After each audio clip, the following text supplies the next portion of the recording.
WeWork wanted to turn renting office space into more than a business plan. It was pitched as a movement, a lifestyle, almost a belief system, plus the promise of free beer after 6 p.m. By 2023, the dream ended in Chapter 11, wiping out what industry analysts estimate as tens of billions in investor losses. SoftBank's Vision Fund alone wrote down billions, and smaller backers were left holding pieces of a very expensive lesson.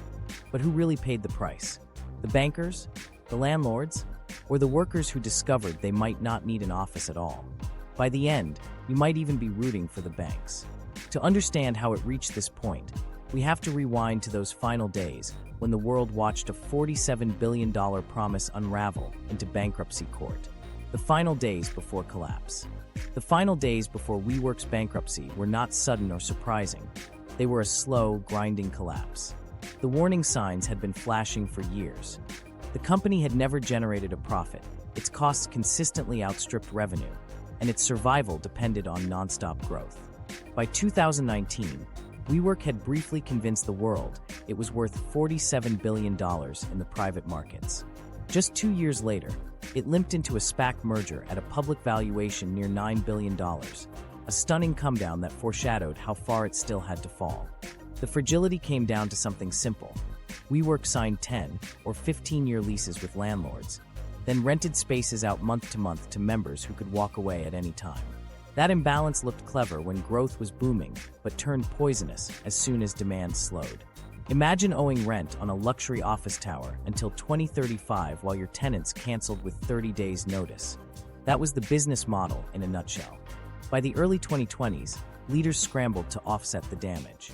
Expansion plans were shelved, staff were cut, and executives went city by city pleading with landlords to accept lower rents. Some landlords agreed, reasoning that partial rent was better than an empty building, but the concessions weren't enough.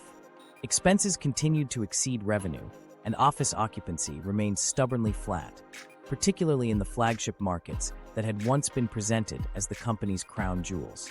The debt market confirmed what management statements tried to downplay. In late 2022, and again in 2023, WeWork skipped interest payments and entered grace periods, moves that signaled extreme cash shortages. Its bonds were already trading at distressed levels, reflecting how little confidence lenders had in the company's future. Every pause only reinforced the perception that WeWork was drifting toward default rather than buying meaningful time.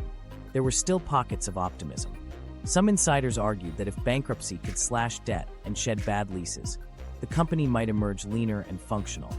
Others hoped for another rescue investment, the same way SoftBank had stepped in before.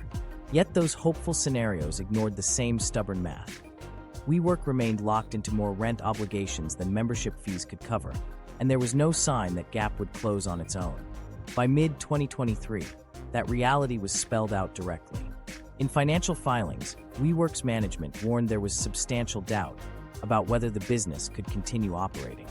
It was a dry, technical phrase that essentially admitted the company was no longer a going concern. At that point, bankruptcy wasn't a possibility to be debated. It was one of the only viable outcomes. This story unfolded alongside broader changes in how people used office space. The pandemic had accelerated a shift that made large offices feel less necessary, especially for companies that learned remote work was not only possible but efficient. For WeWork, this meant relying more on freelancers, contractors, and downsized teams. These clients churned quickly and contributed far less stable revenue, leaving the company exposed to high rents and empty desks. Each departure underscored the same cycle. Costs remained fixed while income fluctuated downward. Inside headquarters, leaders tried triage. Thousands of employees were laid off, most international expansions were paused, and past experiments like apartments or schools were long gone. The business stopped talking about ambitious projects and focused on cutting costs wherever possible. The trouble was that trimming the edges could not fix a flawed foundation. Even with smaller payrolls and fewer growth initiatives, the core mismatch between long leases and short tenants kept draining cash. By the time 2024 began, even loyal boosters had given up the illusion that survival might happen without drastic intervention. The public commentary shifted. Analysts stopped debating whether WeWork could be fixed and started asking only how creditors would carve up the remains and what it would mean for other owners of office buildings. The company's fate became less about drama and more about arithmetic.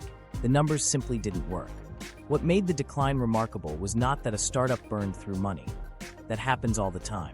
The shock came from the magnitude.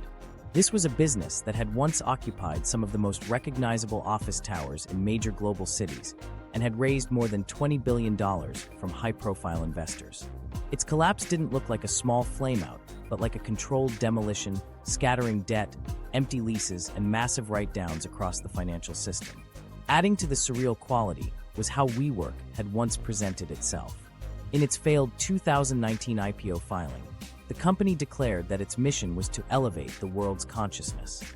It described itself as operating on a WeOS, as if it were a tech platform rather than a landlord with a bar tab. The lofty slogans made headlines, but as time passed, they became shorthand for how far storytelling had strayed from financial reality. The S, one read less like a prospectus and more like a manifesto, exposing just how much the hype had eclipsed the numbers. That mismatch between promise and performance defined WeWork's final act. It never stopped emphasizing potential, but the market eventually shifted to hard questions of liabilities, leases, and default risk. When bankruptcy finally came in late 2023, it was less a single moment of collapse than the inevitable conclusion of years where optimism steadily lost ground to math. So if the flaws were obvious and the crash felt inevitable, the mystery remained. Why did so much money keep flowing in? Investors poured in billions long after warning signs had piled up. And that leads to the larger issue, the sheer size of the losses and who was stuck paying for them. The $30 billion black hole. The financial wreckage left behind wasn't measured in millions. It ran into the tens of billions once you combine the money raised, the debt taken on, and the massive write-downs that followed. Over the company's life, WeWork pulled in roughly $22 billion in equity funding. Add to that the bondholders, the lenders, and above all the multi-billion-dollar write-down SoftBank was eventually forced to take. And the picture becomes clear. This wasn't a normal startup failure, but one of the largest single points of value destruction the venture capital world has ever seen. The backstop for most of that destruction was SoftBank's Vision Fund. At one point, it had committed around $13 billion, a staggering sum for a company in a business as straightforward as office rentals. What compounded the loss was that sovereign wealth funds from countries like Saudi Arabia and Abu Dhabi, who had poured money into the Vision Fund as limited partners, were dragged into the fallout whether they wanted to be or not. In essence, it wasn't just a Japanese conglomerate making a misjudgment. It was national institutions absorbing the hit through their pooled capital. Smaller early investors experienced losses on a completely different scale, but many were still caught up in the downturn. Venture firms that backed WeWork a decade earlier could have locked in large paper gains during years when valuations soared toward $47 billion, yet most never cashed out before the floor crumbled. By the time WeWork stumbled its way onto the public markets through a SPAC in 2021, the peak valuations were already long gone. What those investors held then was equity that eventually lost more than 99% of its value, turning positions that once looked enviable into an embarrassment. The strangest detail in this story is what all that money actually bought. Unlike a pharmaceutical company funding labs or a manufacturer building a supply chain, WeWork wasn't making something that required heavy upfront investment. The billions went into commercial leases signed years into the future, basic office furniture, salaries stretched across global staff, and a marketing narrative about how sharing a desk amounted to elevating human consciousness. It was a torrential stream of money poured into the ordinary costs of tenanting space, dressed up in the language of technology. The investors accepted it because they believed in scale. The logic sounded simple enough. Sign as many leases as possible, dominate every city, then network effects would kick in and profits would follow. The problem was that with every expansion, both cash burn and obligations multiplied faster than revenue. Traditional landlords in the exact same markets, operating without hype or venture money, slowly ground out profits by sticking to basic real estate math. They didn't become the subject of glossy magazine covers, but they also didn't vaporize tens of billions of dollars. Part of the confidence came from how valuations were presented. A private round in which WeWork raised $1 billion at a $20 or $30 billion valuation created headlines that implied exponential growth. In 2019, the $47 billion figure briefly made it one of the highest valued. Startups in the world, bigger on paper than some established real estate giants. But those valuations weren't actual liquidity. Until shares are sold, those numbers exist only on presentation slides and balance sheets. In effect, investors let optimistic projections convince them that paper wealth equaled real value, a mirage that disappeared the moment the public markets demanded profits rather than promises.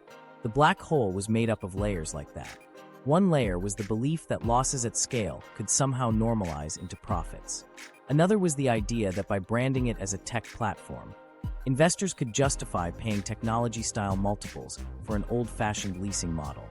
A third was the faith that Adam Neumann's grand vision could override ordinary arithmetic. Each illusion stacked on top of the other until the collapse revealed how little was underneath. Some optimists pointed out that not all of the money vanished. The contractors who refurbished floors were paid, high-end office furniture was purchased, and thousands of staff collected salaries. In that narrow sense, the spending rippled outward. But from the perspective of those who supplied the capital, those dollars weren't returned. Shareholders and creditors don't measure success in freshly painted walls. They measure it in cash flows and net gains. By that standard, the outcome was as close to a total wipeout as the venture capital ecosystem had ever seen.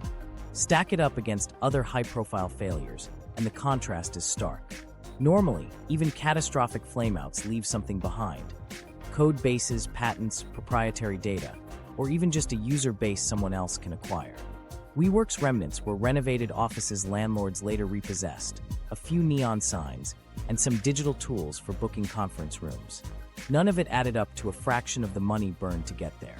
This mattered far beyond the balance sheets in Silicon Valley. Because so much of the Vision Fund's money came from global backers, the losses indirectly filtered into pension systems, endowments, and sovereign accounts. No retiree saw a direct deduction marked WeWork, but the portfolios funding those retirements ran a little thinner because of how badly the bet turned out. It was not just venture capitalists losing face at conferences.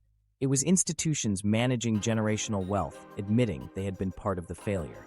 Looking back, it is easy to rank WeWork among the worst investments ever made in modern finance.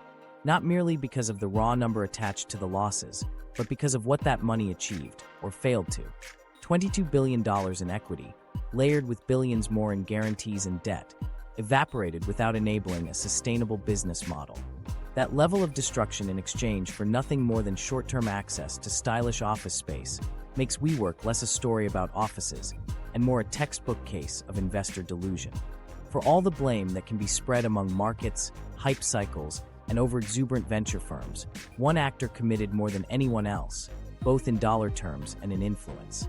Without its capital and encouragement, the company would have collapsed years earlier. The real question is why that backer kept fueling the fire long after the warning signs were impossible to miss.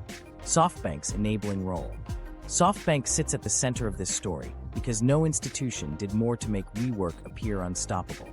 At the heart of that role was Masayoshi Son, SoftBank's founder and chief executive, whose philosophy of investing was unusual even by Silicon Valley standards. He was not primarily concerned with financial statements or the cautious pacing of growth. His focus was on vision and scale. That approach was shaped by his single greatest success, an early bet on Alibaba that transformed a modest investment into hundreds of billions in returns. The lesson Son drew from that experience was simple. If a founder appeared charismatic enough to reshape an industry, enormous backing might secure the next history-making win. When Son encountered Adam Neumann, the alignment seemed perfect.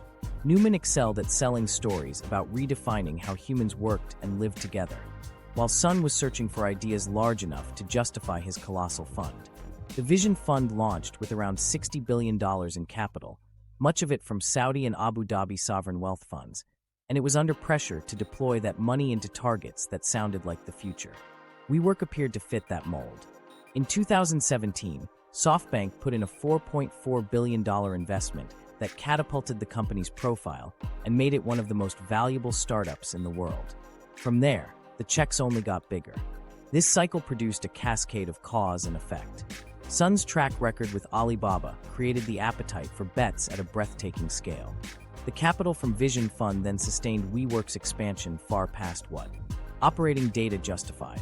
And when public markets finally tested the numbers, during the infamous 2019 IPO attempt. The size of those bets magnified the collapse. By then, SoftBank had tied so much of its identity to Neumann's company that it responded by authorizing bailout packages to keep the business alive, including a rescue plan in late 2019 worth up to $9.5 billion. The goal wasn't fresh growth. It was to stabilize an asset already in freefall. The results inside WeWork were predictable. Flooded with capital, management pursued growth without regard for discipline. Lease agreements were signed in markets where demand was improving. New ventures appeared with little scrutiny, from We Live apartments to the We Grow school experiment. Losses mounted in every direction, but as long as SoftBank supplied oxygen, the model staggered forward. The connection between Sun and Neumann reinforced this. Former employees described how Neumann interpreted Sun's encouragement as validation of his grandiosity, including public claims that he needed to think bigger to match the scale of SoftBank's ambitions. Without counterbalances on the board, these impulses hardened into business strategy. Governance weaknesses soon came into view. WeWork's 2019 IPO documents detailed conflicts of interest, like Neumann personally owning buildings later leased by the company, and highlighted extravagant perks that blurred the line between corporate expenses and personal indulgence. Yet SoftBank remained the largest backer, even as those flaws surfaced. Instead of demanding reforms, it kept funding operations. The absence of financial guardrails allowed growth detached from sustainability. SoftBank's presence not only shielded Neumann from harder questions, but also gave confidence to other investors and employees who assumed that such a well-capitalized partner must know what it was doing. The contrast with Alibaba is revealing. Alibaba thrived because it operated in a new market where digital commerce scaled naturally with internet adoption. Strong demand compounded over years. WeWork, by contrast, operated in commercial real estate, an industry marked by narrow margins, lease commitments, and tenant churn. No amount of branding or visionary rhetoric could transform it into a tech platform. Treating office subleasing as if it had the same inherent scalability as software erased the difference between narrative and business reality. As WeWork faltered, SoftBank's repeated commitments became less about opportunity and more about damage control. By pouring in additional billions, SoftBank gained majority economic ownership, holding more than 80% of the company's equity after the 2019 rescue. But this didn't translate into long-term rescue. It only delayed the confrontation with insolvent numbers. SoftBank's losses eventually totaled an estimated $11.5 billion in equity plus over $2 billion in debt exposure, leaving a visible scar on its balance sheet and damaging Masayoshi Son's reputation as an unrivaled picker of winners. Other parties absorbed the impact too. Because Vision Fund's capital came from sovereign backers, national institutions wound up underwriting Neumann's empire of half-empty offices and abandoned experiments. Few outside SoftBank realized that so much capital had been concentrated in one company's rent obligations. By extension, the WeWork implosion reverberated beyond venture capital and into the portfolios of global funds that believed they were buying exposure to transformative technology. SoftBank eventually admitted its misjudgment. Sun himself said bluntly that his judgment around WeWork was not right in many ways. But by then, the damage was irreversible. The failed IPO had publicly exposed WeWork's weaknesses, and the series of bailouts ensured that SoftBank was tied inseparably to the collapse. When bankruptcy finally came in 2023, WeWork's restructuring eliminated about $4 billion in debt and renegotiated more than $12 billion in future lease obligations.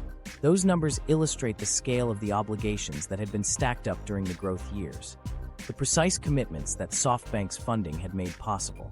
It is difficult to separate cause from effect here.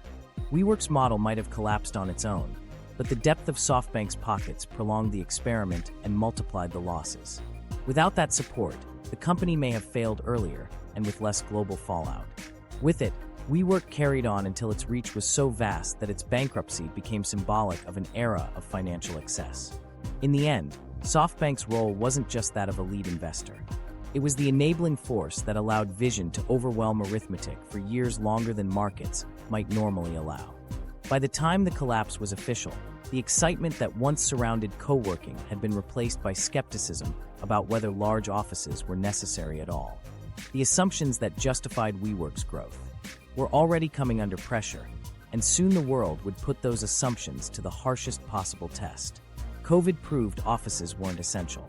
When the pandemic hit in early 2020, it posed the ultimate question for a company like WeWork. Were offices truly indispensable, or were they just a habit? Within months, that question had an answer. Remote work was not a temporary patch, it was a workable alternative. Entire teams kept operating from living rooms, kitchens, and spare bedrooms. Productivity did not collapse the way skeptics had predicted. Instead, surveys showed many employees felt just as effective, or more so, outside the office. The pandemic didn't prove offices obsolete overnight, but it did demonstrate that a significant share of work could continue without any reliance on physical space. For WeWork, which was built on the assumption of constant desk demand, the shift was disastrous. Before COVID-19, WeWork's main selling point was flexibility. It looked like a breakthrough. Tenants could rent a few desks or a small office for short periods instead of committing to years-long leases. That advantage, however, turned on itself. In a world where entire companies were shutting down offices to protect employees' health, flexibility no longer meant adaptability. It meant escape. Members didn't scale down, they walked away. Small firms disappeared entirely from the network, while large firms cut secondary outposts immediately. In past downturns, WeWork had at least a chance to refill space with different kinds of clients. During lockdowns, there were no new arrivals at all. The economics of this became brutal very quickly. WeWork was responsible for long-term leases signed with landlords, commitments that stretched often 10 to 15 years into the future. But its customers were signed on for months, sometimes less. That mismatch had always been a gamble, but never more so than when monthly tenants fled. At one point, management admitted the company needed occupancy in the range of 70% just to break even. Anything below that meant deep losses. COVID-19 didn't just push occupancies below that level, it decimated them. Whole buildings emptied out, yet rent obligations kept arriving every month. The scale of those fixed costs eliminated the possibility of simply waiting it out. The pandemic also stripped away one of WeWork's most attractive illusions. Before 2020, walking into a WeWork lobby with glass walls and communal lounges signaled innovation and ambition. For startups, it projected credibility to investors or clients.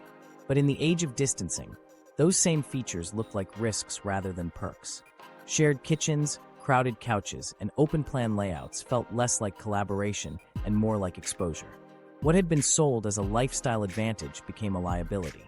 The spaces WeWork had designed to be aspirational were suddenly undesirable in the one moment when occupancy mattered most. Enterprise clients, once the crown jewel of WeWork's future, also disappeared. Before the crisis, the idea of large corporations using hub-and-spoke locations, small offices closer to where employees lived, had been a growth pillar. It allowed multinationals to maintain physical presence without ballooning headquarters costs. But when remote work proved viable, the incentive to keep those spokes collapsed. Why pay for satellite offices when Zoom could connect people for free? Finance departments, under pressure to cut expenses, found that eliminating flexible workspace was one of the clearest ways to save money. That wiped out some of WeWork's most lucrative customers almost overnight. Timing made everything worse. Just months earlier, WeWork had stumbled through its failed IPO and Adam Neumann's chaotic exit. The company was already in damage control mode, trying to convince investors that its losses were temporary and its model fundamentally sound. Then COVID hit, and suddenly even the strongest talking points evaporated. Forecasts calling flexible space, the future of work, looked shallow compared to the lived reality of remote productivity and corporate cost-cutting. In filings, the company continued to emphasize the community aspect of its brand, but by then community had been redefined as hazardous gatherings. What had once been WeWork's differentiator now repelled demand. It is worth noting that not all demand disappeared permanently.